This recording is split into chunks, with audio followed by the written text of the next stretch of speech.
Hello, hello, and welcome back. It is time for some more intentional living. This course is based on the work of Dr. John C. Maxwell and his wonderful book called Intentional Living. So if you're reading along in the book, that's fantastic. It's a wonderful book. If not, I'm bringing you distilling down the key points each week so that hopefully, if there's not time in your schedule for reading right now, that you will at least get the benefit of some of John's teaching. And, this is important. And I had done a survey prior to starting this session, if you will, this summer growth series session, to see what people were most interested in. And this is the topic that was overwhelmingly chosen as the one that people had the most interest in. So that's exciting to me, because personal development and growth is one of my favorite topics, since growth happens to be one of my top goals, along with impact. So hopefully you're having an impact as you think through these concepts. And last week, last session, I talked to you about doing some work to figure out who brings out the best in you. Who brings out the best in you? So I hope you spent some time with that. And then asking someone else to tell you their story. A little anecdote here. I felt called, to ask a young woman from my church to go for coffee. And I don't know why. It's just something that was kind of on my heart to do. So we had coffee on Saturday, and she's a young woman. She's a single mom. She has a little a 2-year-old, or almost 2-year-old.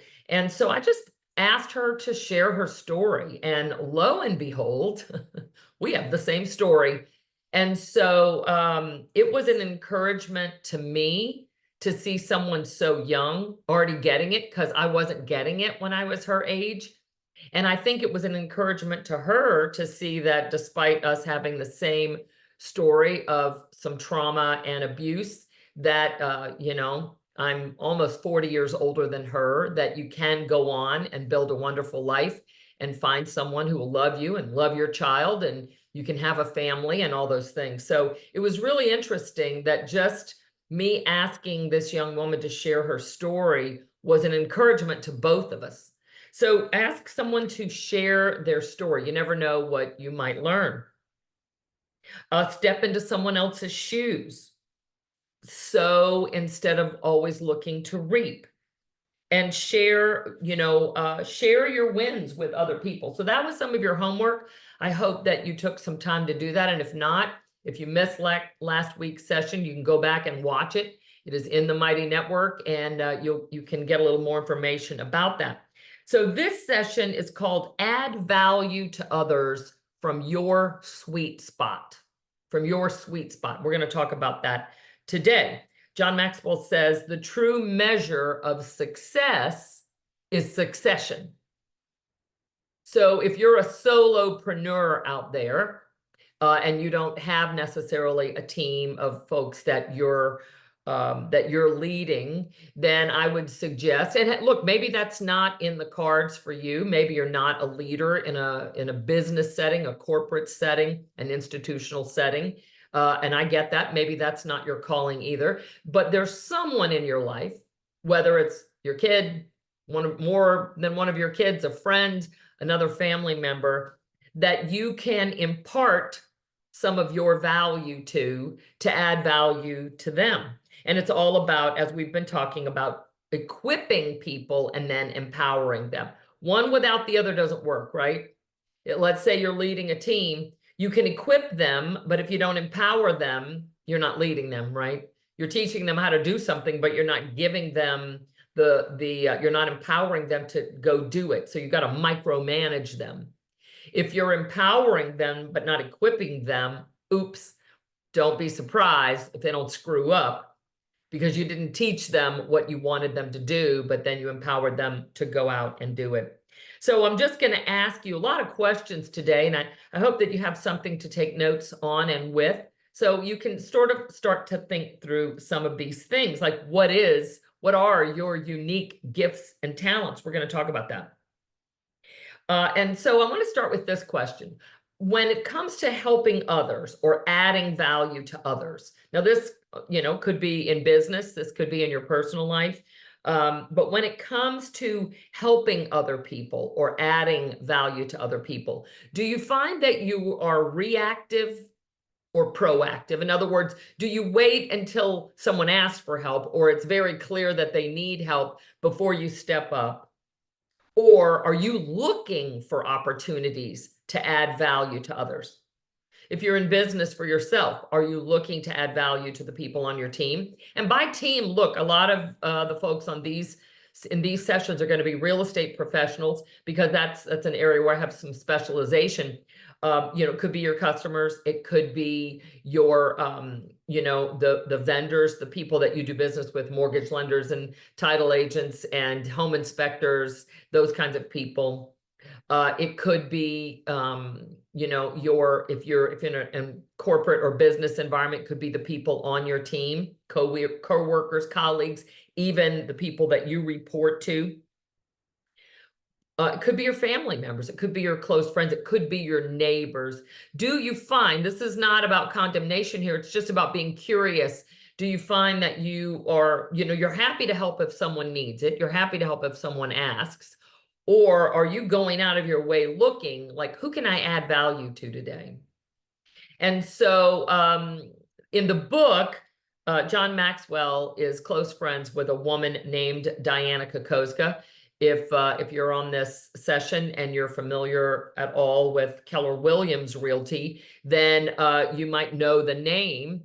Diana Kokoska was the creator of a, if you will, boot camp, a mindset real estate boot camp called Bold. And she has since gone on. She's written a book. She's, sort of doing her own thing now. But she says that she had an alarm that would go off in the morning that would say, who can I add value to today? And then she had another alarm that would go off in the evening that would say, who did I add value to today? And if she hadn't added value to anyone, she didn't go to sleep until she did. So she was finding ways to make herself mindful of looking for the opportunity to add value to others. So I'm going to ask you, as we start to toy with this idea of what is my sweet spot? Like, what is that thing that I can do, that I've been uniquely gifted with the ability to do? And who in my life today needs me to help them from that sweet spot? Who needs your help? What's your sweet spot? Okay. I think mine is teaching. So the question becomes, who needs me to teach them or coach them today? Well, luckily it's a work day for me, so hopefully a handful of people. But, I want us to all think about what's your sweet spot. It may not be the same as mine. We're all given different talents. So how can you add value to others? Can you call them? Can you text them? Can you send them a note card? Can you connect with them on social media with a word of encouragement? I may have said this before, but John Maxwell says there's one clear indication that will help you understand if someone in your life needs encouragement. There's one clear way to figure it out, and here's what it is. Do you want to know what it is? They're breathing. If they're breathing, they need encouragement. So who is it that needs some encouragement from you today? Right? Perhaps part of your sweet spot in connecting and communicating with others, perhaps it's that you're a great challenger, and maybe there's someone in your life that needs their butt kicked. Perhaps you're more of a nurturer, and maybe there's someone in your life that needs you to nurture them. Whatever it might be, I want you to think through that. So let's get strategic about this, and then we'll kind of go into some of these questions. He says that if you want to add value to others from your sweet spot, there are 5 things you need to focus on, 5 things. And the first one is value yourself first. If you don't value yourself, you can't add value to other people. I hope you agree with that. If you don't value yourself first, you have nothing to give. You can't give what you don't have. So step 1 is to value yourself first. Tony Robbins says that the strongest force in the human personality is our need to remain consistent with how we define ourselves. Other folks have said it this way: it's impossible to outperform our self-image. Right? So if you don't believe that you are valuable, you're not really valuing other people. Now, you may be doing things that look like they're helpful, but you're probably doing it for a selfish reason because you're trying to validate yourself. So I want you to flip the script on that. You've got to value yourself first. That's key number one. Because if you don't find value in yourself, can you really value other people? Right? We're all created unique. We're all, created worthy, whatever your belief system might be. I think most people believe that people are created for a purpose and that we all have value in some way. So if you're not valuing yourself, then how can you truly value anyone else?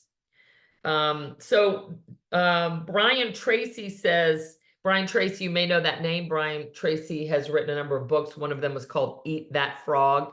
That is a great little, tiny little book that talks about, I think it's a saying that's attributed to Mark Twain. I hope I don't get that wrong. But he says, if you had to eat a slimy toad every single day, would you cut it up in little pieces and just eat little bits throughout the day? Or would you just swallow that sucker down and get it over with? And so the book, Eat That Frog, is about tackling that big thing that you have to do every day, probably in your business. And rather than think you're going to nibble on it throughout the day, you probably ought to just go ahead and get it done first thing in the morning. Anyway, Brian Tracy, it's a great book, by the way. Brian Tracy says, we don't see people as they are, we see people as we are. Right? We see people as we are. We're seeing through our own lenses. So this is about really finding value in yourself. And, positive actions can help build your self-esteem. So if you're not feeling great about yourself right now for some reason, go out and do something for someone else and watch how quickly you start to build your self-esteem. Because truthfully, if you want to make these positive changes and you really want to grow and add value to others, you got to find a way to value yourself. Okay? So life pays the price that you put on yourself. It's not going to pay a penny more, but it's not going to pay a penny less.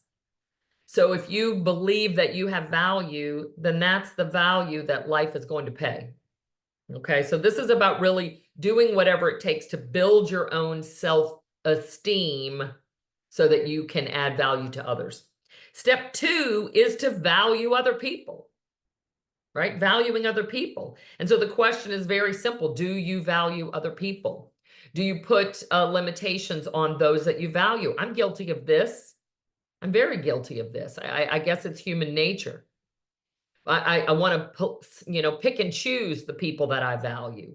But the truth is, if I really want to become a person of value, if I want to live a life of significance, then I have to value other people. John Maxwell says, I put a 10 on everybody's head until they prove me otherwise. When I meet someone, they're a 10.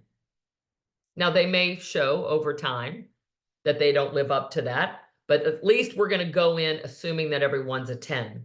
I've been coaching for a long time now, about 13 years. And early on, it was almost to a fault that I believed everyone was capable of being successful and learning how to run their business like a business. I believed that everyone was capable of becoming a leader, and I believed that everyone was coachable. Now, in the beginning, that was sometimes to my detriment, because some people are not ready to become a leader. They are not ready to be coached, and they're not ready to run their business like a business. So I've had to learn how to balance that, but I still want to go in with a 10 on your head, a 10 on your forehead.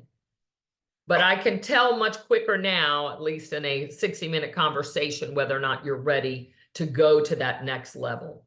So are you valuing other people? When you meet people, is there a 10 on their forehead until they prove you otherwise? That's something to think about. Step 3 is to value what others have done for you. Value what others have done for you. So I'm going to ask you the question. Who has added value to you? This is like the question I asked last week of who brings out the best in you. So this may be the same person, maybe a different person. Who has added value to you? And I really want you to think about that and write down a name right now. Write down a name of someone who has added value to you in your life. Okay, we're going to do something with that name a little later. Now, look, maybe they're still with us. Maybe they're still in your life. Maybe they're not. But it's okay. I just want you to write the name down. And then number 4, know and relate to what other people value. Right? You've got to relate to what other people value. If you want to add value to them, you got to know what they value. So it's about connecting with other people where they are. I've talked about this before, but one of the tools that I use extensively in my work is the DISC, the D-I-S-C, the DISC behavioral analysis. And what the DISC does is it allows you to take a short assessment that will kind of introduce you to yourself in terms of how you make decisions and how you pace yourself. Okay, how you make decisions and how you pace yourself. So it can be super helpful for you to know yourself, know your blind spots, the good ones and the bad ones, so that you can see how it is that you show up with other people. It's about how you communicate. So you will find out how you show up to other people if you take a DISC assessment and you have that validated. And it's also wonderful because it allows you to read other people so that you know how they make decisions and how they pace themselves, and you know how they show up and communicate. So when you utilize a tool like DISC, you can make sure that you're communicating with someone in their preferred style of communication, in their language, if you will. So how do you connect with other people, right? If you want to know what they value, you've got to connect with them. So John walks through a few steps of connecting with others. I'm just going to go through this quickly, and I would encourage you to jot these words down. If you have the book, it's on page 143. I'm sorry, that is a different, it's on page 141. And these are the 7 qualities and practices of connecting with other people. The first one is availability. You got to be available to people. If you want to truly connect with someone, you want to add value to them, you want to find out what they value so that you can add value appropriately, you got to be available to them. You got to choose to spend time with them. The second one is listening. You got to listen your way to common ground. Boy, oh boy, oh boy. Is it time for us to all listen our way to common ground? That's a quality that seems to be missing a lot these days, but we got to listen to each other. There is common ground. We got to find it. Questions. The third one is questions. You've got to be interested enough in the other person to ask them some questions. And you got to ask good quality open-ended questions. Now, by the way, I guess we should have put questions first and listening next. You got to listen to their answer. The next one is thoughtfulness. You got to be thoughtful, thinking about how to best connect with other people. The next one is openness. You got to let people in. Some people have been so wounded or scarred by other people in their past, perhaps, that they're less likely to open themselves to relationship.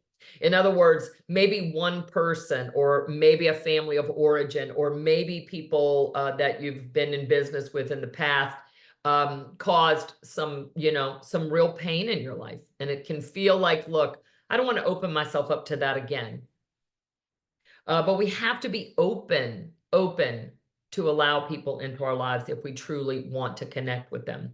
The next one is likability, right? You got to like people. Likable people like people. And then the last one is humility, right? That's making yourself a little bit smaller. Someone else can be a little bit larger. So those are important things in your ability to connect with other people to find common ground. And I think, you know, at the time of this recording, we have a unique opportunity to practice that for a lot of reasons. And we need to do all of those things, no matter who we are or what our belief system is. Okay, so that's number 4, know and relate to what other people value. And then finally, number 5, make yourself more valuable. How do you do that? Well, you do things like what we're doing right now. You focus on yourself, on growing yourself.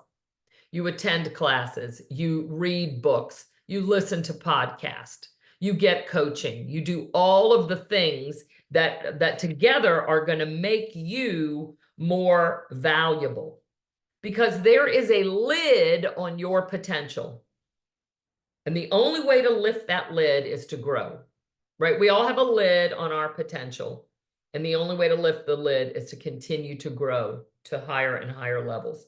So every time you learn a new skill or you fight another battle, you have something more to add. You're growing. We talked about this in the 15 Invaluable Laws of Growth. The law of reflection says that experience isn't the best teacher, but evaluated experience is. Evaluated experience. So we've got to reflect on others. So this is the, you know, the way that you make yourself more valuable. You learn a new skill, you change the way you think, you expand your own thinking about something, you fight a battle and hopefully win. But if not, you know, you give it that old arena try. And then every time you do that and you reflect on those things, you now become more valuable to other people. And hey, if you're in business for yourself, the more valuable that you are, the more you're worth to the marketplace. That's bottom line. If you have a job, by the way, if you work for a company, the more valuable you are, the more value you add, the more valuable you are to your employer. It goes without saying that the people that make the most money solve the biggest problems. They solve the biggest problems, right? You solve a small problem. That's why if you work at a fast food restaurant, you're not going to make a lot of money. It's a small problem. People want a fast piece of, I'm going to say food. I don't know if it's always food, but they don't make much money. It's a small problem. Somebody needs a quick something to eat. That's a pretty small problem, right? You figure out how to get people to Mars. That's a big problem. You're going to make big money. Okay, that's just the bottom line. The world isn't cruel. The world rewards value. That's the bottom line. Okay, so how do you add value? You look backwards. You look backwards. So you say, what are the gifts that I've been given? So I really want you to think about that right now. So what do you think? Just write it down. What do you think are some of your top maybe 3, 4 skills, talents, gifts, or abilities? Just write those down.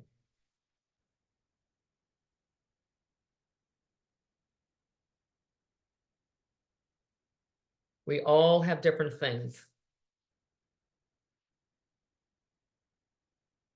Right? And those things potentially came from the crucible of personal loss or tragedy even. Right? I'm a resilient person. I know that about myself. And that came because I was raised by a single mom. And I really didn't know my father. And I watched her struggle to keep us, you know, my brother and I, you know, healthy and fed and a roof over our head. But I watched her struggle to do that. And so I learned a resiliency that came out of that I wouldn't trade for anything. So it came out of personal loss. It came out of a rough time as a kid. But that's one of my gifts, resiliency.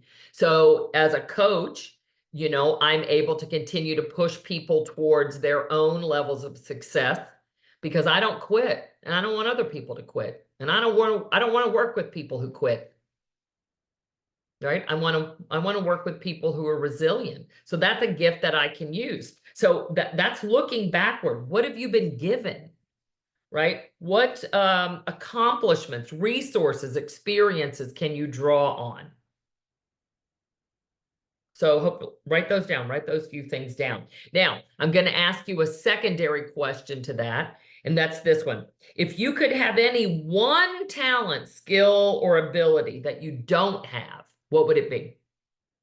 What would that be? Right? This is do a little dreaming here. If there was one thing you wish you had that you don't have, write that down.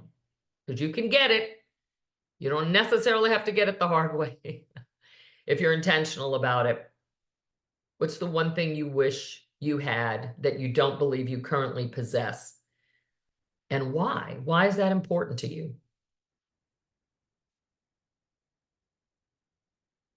For example, let's say you felt like what one of your skills and gifts and talents was, a certain know-how. Maybe it's financial literacy. Maybe you feel like that's just something you were taught it, or you learned it, or you've really worked hard on it. It's made a difference in your life and you've really mastered it, or you're on your way to mastery, and you wish that you could share it with people, but the skill that you don't have is public speaking.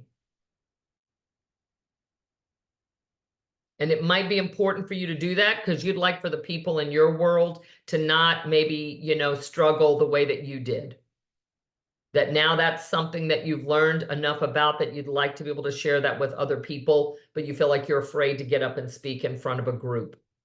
Well, that gives you something to work on, because maybe the value that you could add to others from your sweet spot, that ability to share financial literacy or whatever it might be, if you just had that ability to speak in public. Well, now you know what you can work on. Does that make sense? I'm trying to give you a pathway here to be able to share from your sweet spot. So take a minute to think about that. Okay, so that's step one. Look backward. What have I been given? And the next step is to look inward. Like, what do I have to give? So the questions here are, what is inside of you that can help you make others better? What skills, what talents, what personality traits? So John says that anything and everything can be used to help others if you make adding value to people your priority and you become intentional about it, right? This is all about being intentional. So looking backward, it's like, what have I been given, regardless of where it came from? Looking inward is, what do I have to give? What do I have to give? Is there a personality trait, for example, that you can use? My personal example around that is my volume. So my whole life, I've been told I was loud. And I used to think it was a great curse. And I would try to be very quiet and small. And I remember as a younger person, getting my feelings hurt on different occasions. And even today, people talk about how loud I am. And I, for a long time, I thought that was a curse. But now I understand that I can channel that for the benefit of other people. And the rest of the people that think I'm too loud, well, sorry, screw you. I mean, did I say that out loud? But that's kind of how I feel about it. It's like, you don't have to come around me. But I'm going to use this voice to help other people. So whether I'm teaching or coaching, look, and I get it because I do use the disc. I know how to sit on my hands and tone the volume down a little bit. But I'm a very passionate person. I have a lot to say and a lot to share. So I'm going to use that. That's that thing that I have, that ability to project, to get your attention and hopefully inspire you to live a life of significance. That's the goal. So that's something that I have. What do you have? Write it down. What's something? Could be just a personality trait about you. Maybe you are a more gentle, nurturing person. Do you know that there's a whole lot of people out there that need someone to gently nurture and encourage them? So whatever it is, maybe you see things other people don't see. Some people can walk into a room and they can know who's hurting. They have that sense, they can feel it. And they can zero in on that person and go and just give them a hug, or just go be an encouragement to them. Maybe that's something that you have, right? We all got to find what we have. And then the next one is to look outward. Look outward. What can I do? What can I do? And so, what can you help someone else to learn? How can you encourage other people? Because what each of us has to give is unique. You may have heard of a man named, I don't know if I'm going to say his name correctly. His name is Elie Wiesel. I might be saying that wrong, but he, like Viktor Frankl, survived the Holocaust, and he wrote a book called Souls on Fire. I've read that book. It's painful. It's painful to read. I'm sorry, I read his book called Night, and it's a painful book to read because, I think all of us would agree the Holocaust was one of the greatest tragedies of humankind. But he says, when you die and meet your maker, you're not going to be asked why you didn't become a messiah or find a cure for cancer.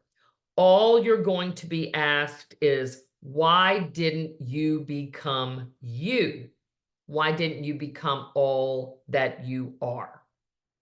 And I've thought about that for a long time because, that is, you may know who Ed Mylett is. He's a motivational speaker. Ed says that when I die, I don't want to meet the man I could have been, right? I don't want to meet the woman I could have become. I want to become that because I do believe that I will have to answer for my life in terms of the potential that I've been given. I've shared this before. John Maxwell says, God's gift to us is our potential, and our gift to God is realizing that potential. And so that's what this is about. This isn't about me becoming all that you can be or you becoming all that I can be. This isn't about me trying to achieve something that's not been gifted to me or not been, or that I haven't been challenged to. It's about each of us becoming all that we were meant to be individually. And that's different for each and every one of us. So this is about, how do I find what my sweet spot is? How do I grow to my own potential? How do I become all that I was created to be? Part of that is to stay in your strength zone. Stay in your strength zone. That's what we've been talking about here. So, okay, I'm going to ask you a series of questions. And these are on your handout. So if you've downloaded the handout, you'll see it. You'll see these questions there. But I'm going to elaborate on them just a little bit here. John Maxwell, as I've shared before, and as you may know, started his career as a minister. And he took over a very small church in Hillam, Indiana. And he grew that church from about 3 or 4 people to about 300 people before he was given an opportunity to move to a larger church. And what he found out is that it was not that long after he left the church that membership dropped down to below 100. And one of the elders of the church reached out to him and said, what's happened? Like, attendance has fallen off pretty dramatically. And so John racked his brain for weeks on end before he realized something key. And that was that he had done things for people, but not with people. In other words, he was the figurehead. And he thought as a young man that leadership meant I do everything for everyone. And we've talked about this before, but that's not leadership. That's not leadership. At least that's not a high level of leadership, right? You can get to level 3 leadership. We talked about this the last couple of sessions. You can get to level 3 leadership, which is the production level of leadership where we all do it together. But if you stay there, then you can't ever leave the business. You can't ever leave. You can't take a day off. You can't take a vacation. You can't take a step back because you're doing it with them.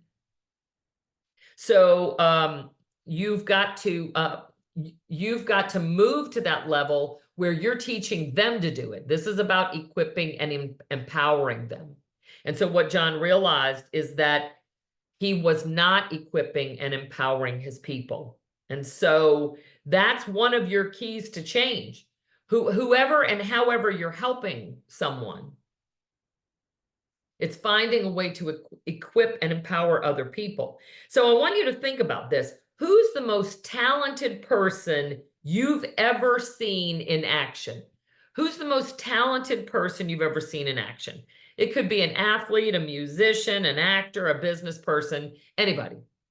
Just think about that for a moment. Think about someone that you believe is extremely talented. Could be, you know, a celebrity, a leader of some sort, or somebody in your personal life.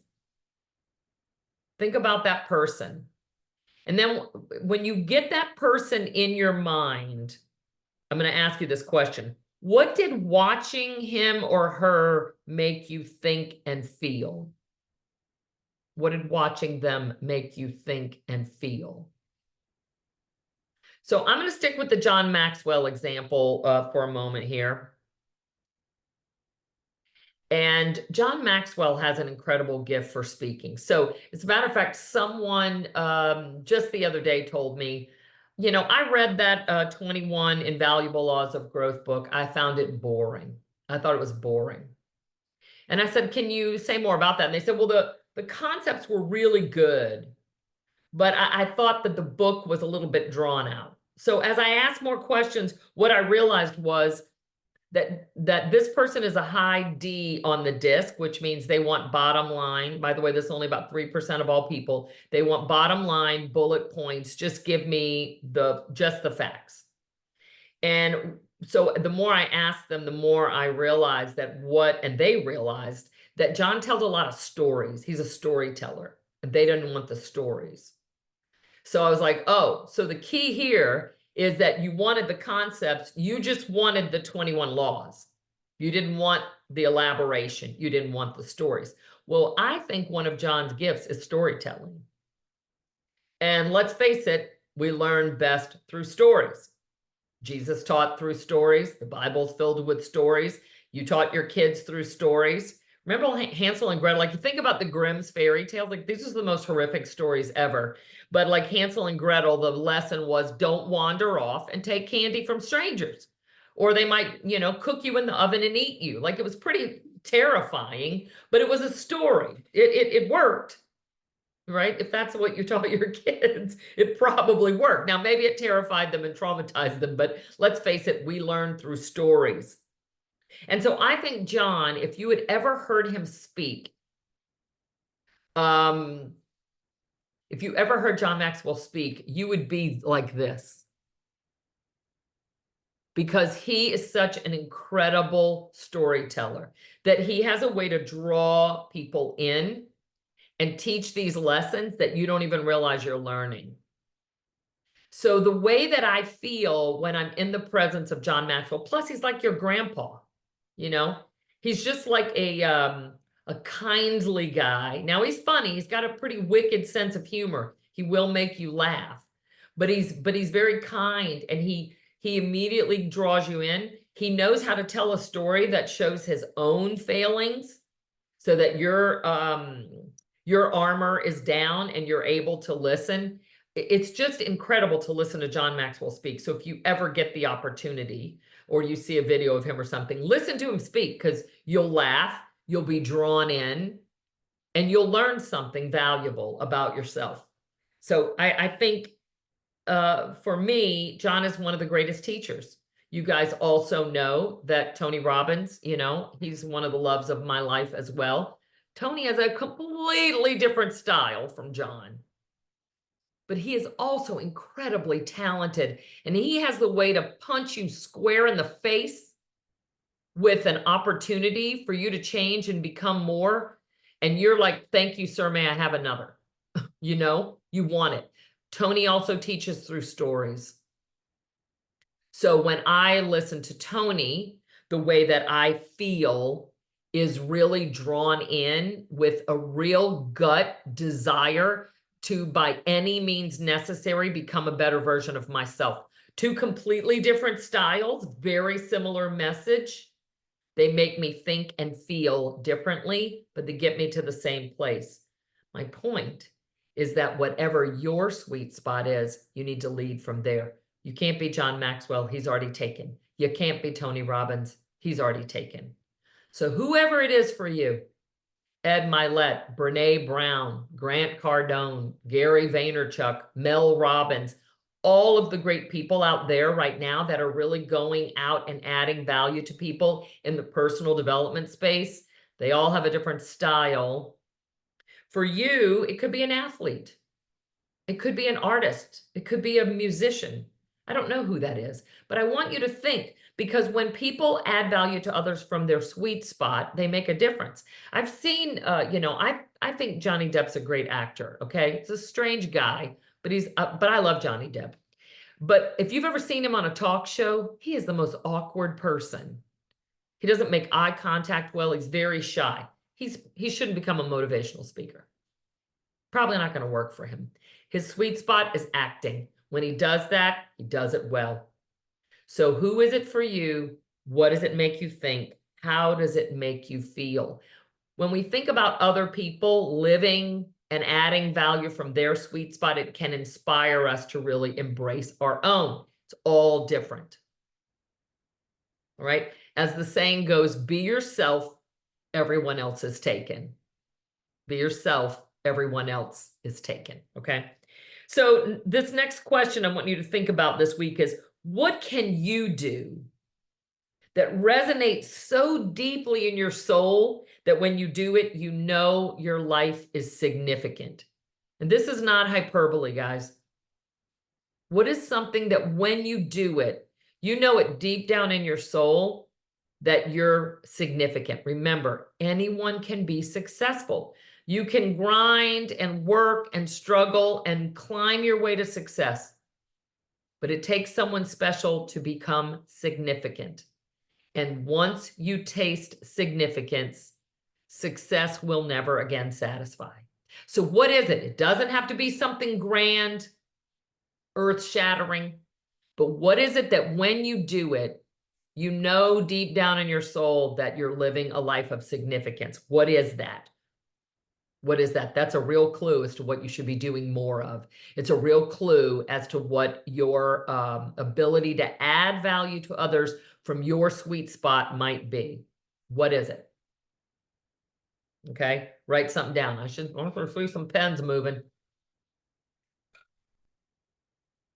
And if you don't know, who can you ask?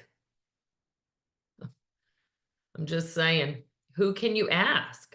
Who can help you sift and sort through the activities and actions of your life to find out what it is that you do that is to the core of your being is a call to significance? All right. So, John Maxwell says that his greatest gifts and talents are communication and leadership. So he's built an entire company and had an impact on millions of people around the world doing just that. John's organization called Equip is where those of us that are on the team can join once you've reached a certain level. So I'm an executive director now with the John Maxwell team. I'm eligible to take one of these transformation trips, and we go to developing nations and train leaders to train leaders to train leaders. And so on one of these transformation trips, they've been to amazing places in the developing world to really teach the local leaders how to go out and lead their people. And so through Equip and the other organizations that John Maxwell has started, these are not money-making opportunities. These are world-changing opportunities. And so he took his ability to lead and communicate, and he's just, that has grown over time from leading a little tiny country church to now training leaders around the world to lead from a platform of values, right? It's helping the communities identify the values that would best serve the citizens and then train them. In a lot of the developing world, there's a lot of corruption in government. I know you're saying, well, there is here too. Yes, there is here too. We need to work on it here too. But in the developing world, there's no constitution. There's nothing necessarily that defends the rights of the citizens. But, when people lead from a place of value and valuing others, then it's a lot easier for them to build that. And that's what's happening around the world, thanks to him using his abilities. So I don't know where your unique skills and talents are going to lead you. I really don't know. If you never do anything more than make a difference in your family and in your business, you've lived a life well lived. And if it grows, there's no way John Maxwell, when he was 20 something years old, pastoring a church of 11 people in Hillam, Indiana, could have ever imagined that at 77 years old, he would have written 100 books and changed the world. But that's what happened. I don't know. That's not up to me. That's probably not up to you. That's about you just following what's right in front of you to do, and then see where it leads. So you may not ever be called to form an organization that has 50,000 members. That doesn't mean you can't make a difference where you are. The world is going to be changed by each of us making a difference where we are. There are very few John Maxwell's, and Tony Robbins, and Mother Teresa's in the world. Okay. So really think about that. What do you do that resonates so deeply in your soul that when you do it, your life is significant? The next question is, what do you think your second greatest, if you can pick your first greatest talent, what's number two? What's number two for you? Sometimes this can be difficult for us to think about because we're sort of conditioned, not to brag on ourselves, or not to be so self-centered, or not to be so self-focused. But as we've been discussing today, if you don't have it, you can't give it.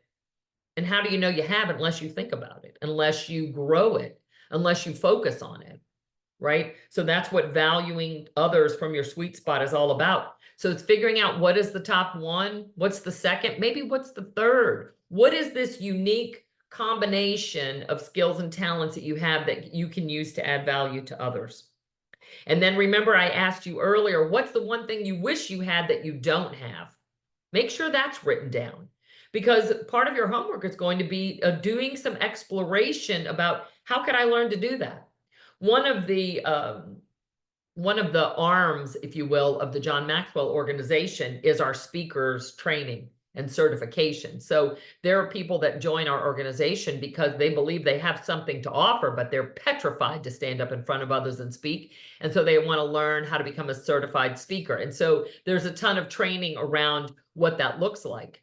I had my fear of public speaking beaten out of me essentially when I was in my 20s.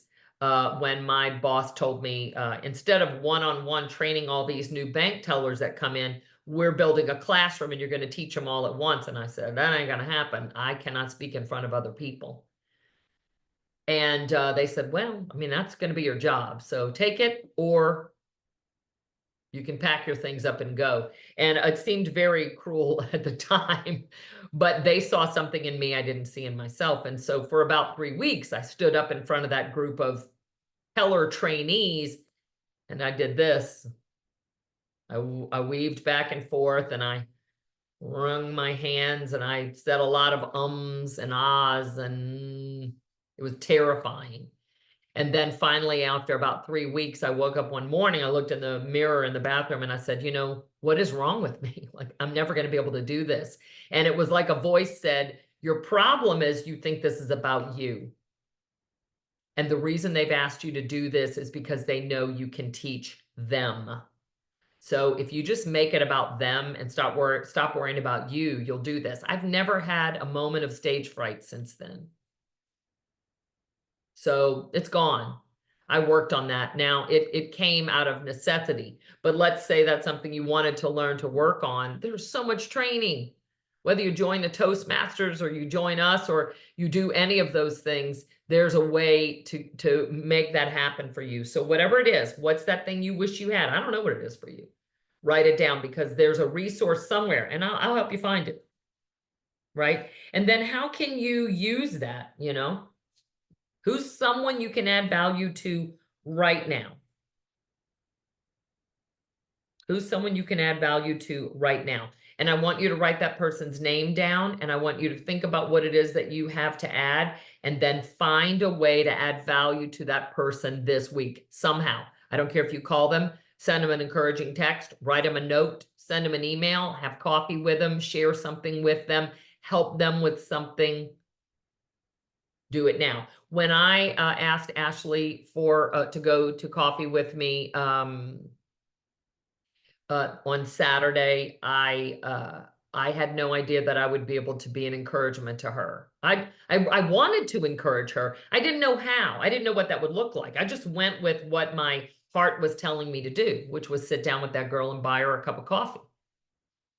And 2 hours later, I was able to share with her from my own experience about how to overcome, you know, an abusive relationship, and how to raise a child that doesn't have a background of trauma and abuse, and how to be courageous when you're on your own trying to figure it out. This kid's in nursing school. She's working 2 jobs and she's trying to raise this little girl.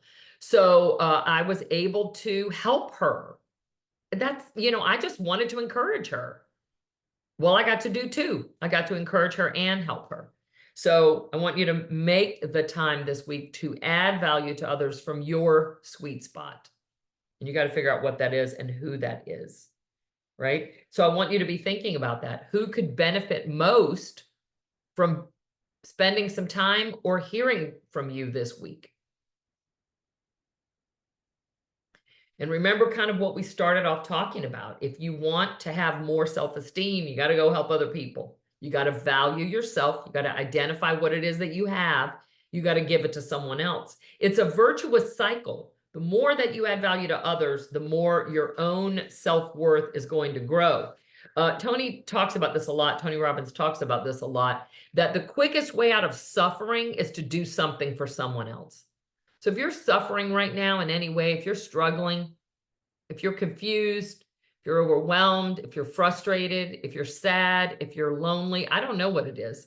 The quickest way out of whatever suffering you find yourself in is to add value to someone else. It's the quickest way out of it. You can't feel sorry for yourself when you're helping someone else.